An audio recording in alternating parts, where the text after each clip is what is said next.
I'm on the outskirts of Paris, and in this building behind me is France's National Museum, looking at the history of immigration to the country, a sometimes difficult history. When the museum opened several years ago, the director at the time said it would give France a chance to look at part of its history that it sometimes has preferred to hide from. Now, interestingly, the building that the museum is in is the building honoring France's colonial past. And if you take a look at the carvings on the building, they are dedicated to that colonial past. So an interesting choice of location for this immigration museum. Let's go take a look inside.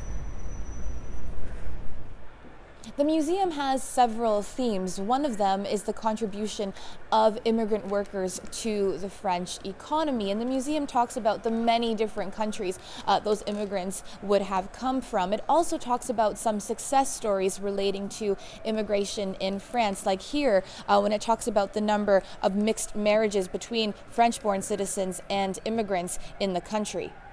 But in another exhibit called La France Hostile, or Hostile France, the museum looks at the sometimes difficult experience some immigrants have had when coming to the country, a sometimes xenophobic reaction. If we take a look at this magazine cover here, it asks immigration or invasion when it comes to people immigrating to France. And France, of course, has been accused in the past of not doing enough to integrate its immigrant and diverse communities. And these questions of immigration, of integration, of xenophobia are all coming into play after the attacks here in Paris. Will the attacks usher in harsher French immigration laws, even though some of the attackers were known to have been born here in France? Will the attacks fuel a further rise of the far right here in France? Those are the questions being asked, and if the attacks do have that effect, it could usher in another difficult period in France's history